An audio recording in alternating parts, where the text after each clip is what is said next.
রবিবার রাতেই ল্যান্ডফল হয়েছে রেমালের এবং রাতেই আছড়ে পড়েছে ঘূর্ণিঝড় রেমাল এবং 56 নম্বর ওয়ার্ডের বাড়ির কার্নিশ ভেঙে মৃত্যু হয়েছে এক ব্যক্তির। কলকাতার খবর আমরা দেখাচ্ছি এবং হাসপাতালে নিয়ে গেলে তাকে মৃত বলে ঘোষণা। স্থানীয়দের অভিযোগ যে বাড়ির কার্নিশ ভেঙে পড়েছে ওই বাড়িটি বেআইনিভাবে নির্মাণ করা হয়েছিল এমনটাই জানা যাচ্ছে। রাতেই আছড়ে পড়ল ঘূর্ণিঝড় রেমাল এবং 56 নম্বর ওয়ার্ডের বাড়ির কার্নিশ ভেঙে মৃত এক এবং হাসপাতালে নিয়ে গেলে তাকে মৃত ঘোষণা এবং অভিযোগ বেআইনিভাবে নির্মাণ করা হয়েছিল বাড়িটি এমনটাই জানা যাচ্ছে।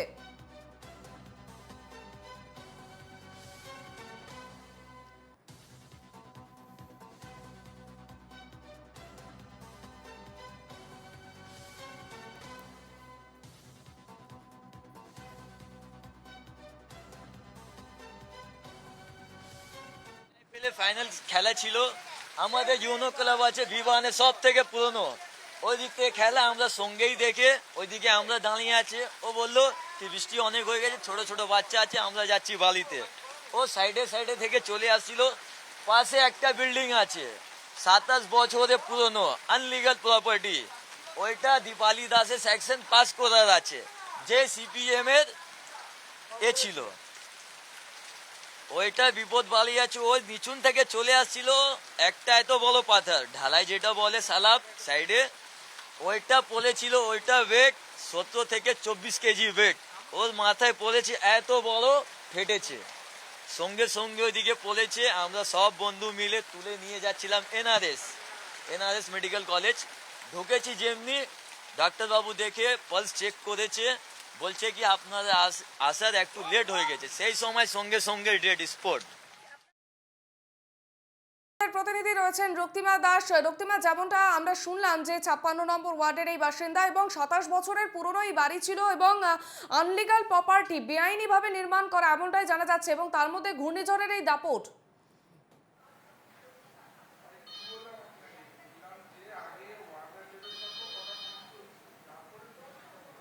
হ্যাঁ দেখো, 56 নম্বর ওয়ার্ডে কালকে এই ঘটনাটি ঘটে এবং তুমি যেমনটাই বললে সেক্ষেত্রে যেমনটা জানা যাচ্ছে যে কালকে যখন খেলা চলছিল, খেলা শেষে ওই ব্যক্তি 47 বছর বয়সী ওই ব্যক্তি এক বাড়ির থেকে তার পাশের বাড়ি যাচ্ছিল তার ছেলেকে ডাকতে।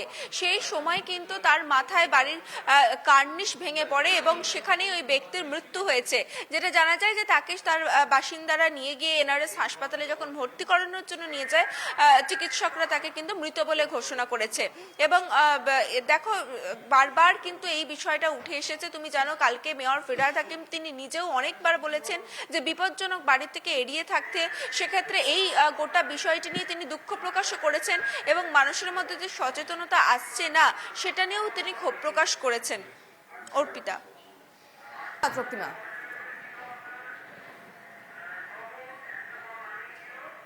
রক্তিমা তুমি শুনতে পাচ্ছ?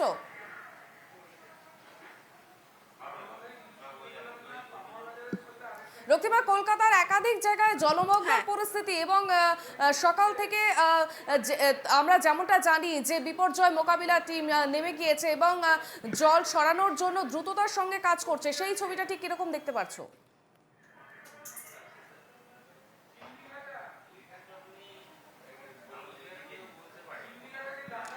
দেখো, তুমি জানো যে গতকাল থেকেই কিন্তু কলকাতা পুরসভার যে কন্ট্রোল রুম সেখান থেকে কিন্তু গোটা পরিস্থিতির উপর নজর রাখা হচ্ছে। আমি দেখাবো, তুমি দেখতে পাবে এখনো কিন্তু কন্ট্রোল রুমের উপর নজর থাকছে। এবং তুমি যে জলমগ্নর কথা বললে, তুমি এখানেই কিন্তু দেখতে পারবে, ওপরে তুমি দেখতে পাচ্ছ স্ক্রিনে দেখা যাচ্ছে রাজা রামমোহন সেন রোড, সুখিয়া স্ট্রিট এবং তার পাশেই তুমি দেখতে পাচ্ছ বিধান সরণি, ঠনটনিয়াজ কালীবাড়ির সেই জায়গা জলমগ্ন হয়ে রয়েছে। আমি তোমাকে নিচে আরেকবার দেখাবো, এখানে তুমি দেখতে পাচ্ছ আনন্দপল্লী রোড, এই সমস্ত জায়গা তুমি দেখতে পাচ্ছ জলমগ্ন হয়ে রয়েছে এবং এই কন্ট্রোল রুম থেকে এই গোটা পরিস্থিতির উপর নজর রাখা হচ্ছে। সেক্ষেত্রে যেখানে যেখানে জলমগ্ন পরিস্থিতি হয়ে রয়েছে সেখানে কিন্তু তৎক্ষণাৎ তুমি জানো যে কলকাতা পুরসভার তরফে যে পোর্টেবল পাম্প রেডি রাখা হয়েছে, সেই পোর্টেবল পাম্পকে কিন্তু কাজে লাগানো হচ্ছে। এছাড়া তোমাকে জানিয়ে রাখি, কলকাতা পুরসভা 315টি যে স্থায়ী পাম্প রয়েছে সেগুলোও কিন্তু ইতিমধ্যে চালু করে দেওয়া হয়েছে এবং যেহেতু যেহেতু জোয়ার চলছিল, গতকাল রাত 1:30 থেকে 6টা পর্যন্ত লক গেটগুলি বন্ধ ছিল, ফলত একাধিক কিছু পকেট জায়গায় কিন্তু জল জমেছে। তবে অন্যবারের তুলনায় এবার কিন্তু আমরা সেইভাবে জল জমা এখনো পর্যন্ত দেখতে পাইনি। তবে কলকাতা পুর কর্তৃপক্ষের যেটা বক্তব্য, তুমি জানো মেয়রও জানিয়েছেন যে যখনই এই জোয়ার কমে যাবে তারপরে লক গেটগুলো খুলে দেওয়া হবে এবং তারপরেই কিন্তু জল রক্তিমা, নেমে যাবে। কিছুক্ষণ তুমি আগে দেখতে আমরা পাবে যে দেখলাম এখানে এমা তুমি, স্ট্রিট, দেখো বেশ সেন্ট্রাল কিছু এভিনিউ, জায়গা তুমি দেখো দেখছো তারপর জলমগ্ন চাঁদনি তেমন চক কিছু এবং বেশ কিছু জায়গায় জলমগ্ন পরিস্থিতি।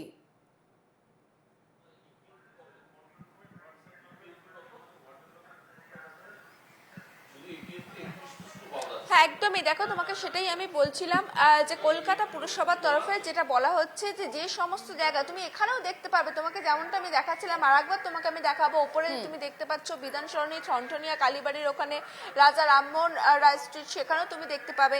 এই সমস্ত জায়গায় তো এখানে এই যে পরিস্থিতিগুলো ফুটে উঠছে তার উপর কিন্তু জোর দেওয়া হচ্ছে। সেক্ষেত্রে সেই সমস্ত জায়গায় পোর্টেবল পাম্প ইউজ করা হচ্ছে এবং একই সঙ্গে কলকাতা পুরসভার যে স্থায়ী পাম্পগুলি রয়েছে সেগুলো চালিয়ে দেওয়া হচ্ছে। ফলত কলকাতা পুরসভার যেটা বক্তব্য যে বৃষ্টি কমে যাওয়ার কিছুক্ষণ পরেই, অর্থাৎ সেক্ষেত্রে কত পরিমাণ বৃষ্টি হচ্ছে তার উপর নির্ভর করছে।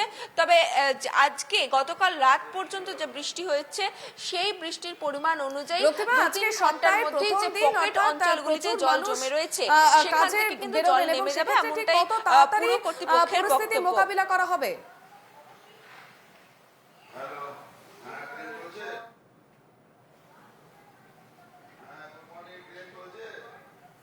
দেখো এই উপলক্ষে তোমাকে জানিয়ে রাখি ইতিমধ্যেই কলকাতা পুরসভার যে কুইক রেসপন্স টিম তারা কিন্তু কাজে নেমে পড়েছে। তোমাকে জানিয়ে রাখি শুধুমাত্র এই জল জমা নয়, একাধিক জায়গায় কিন্তু গাছ পড়েও সমস্যার সৃষ্টি হয়েছে। তোমাকে আমি সকালেও দেখিয়েছি ফোর্ট উইলিয়ামের ওখানে, সেখানেও কিন্তু গাছ পড়ে রাস্তা আটকে ছিল।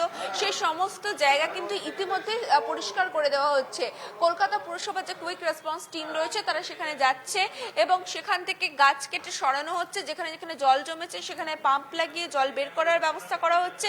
ফলত কোন রকম যাতে সাধারণ মানুষের দুর্ভোগে না পড়তে হয় তার জন্য কিন্তু সব রকম ব্যবস্থা করা হচ্ছে, এমনটাই দাবি কলকাতা পুর কর্তৃপক্ষ। বেশ, একেবারে আপাতত ধন্যবাদ রক্তিমা।